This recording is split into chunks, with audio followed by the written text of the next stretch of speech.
En 333, tout change. Jusque-là, on ne s'était guère soucié de ce qui se passait à l'ouest, au-delà de la mer.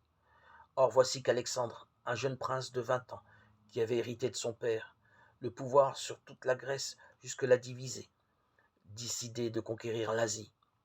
Dans une avancée foudroyante, il conquiert l'Empire perse, l'Égypte, une partie de l'Inde. Avec Alexandre, c'est la civilisation grecque qui envahit tout ce monde, y compris la Palestine.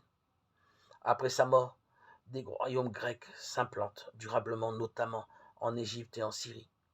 Les Juifs sont sous une nouvelle domination qui, tour à tour, les déroute et les séduit.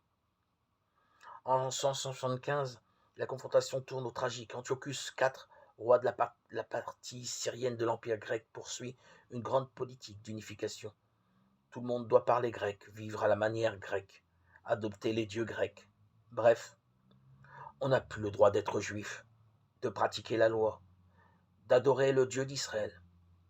Certains se laissent séduire, d'autres se soumettent par peur. Mais un mouvement de résistance se lève. Quelques-uns se font tuer plutôt que de renier leur foi. C'est une grande période de martyrs autour de la famille des Maccabées. Certains organisent une révolte armée en 167. La lutte est dure, elle aboutit en 142 à la reconnaissance d'un État juif qui dure une centaine d'années, non sans difficulté ni lutte interne. La situation finit par attirer l'attention des Romains qui, peu à peu, prennent pied dans tout le monde méditerranéen. Durant cette période, il n'y a plus que deux types d'écrits, au plan historique, mais avec une interprétation théologique. Les livres des chroniques d'Esdras, Néhémie et des martyrs d'Israël, les Maccabis. Interviennent alors surtout des livres des sages,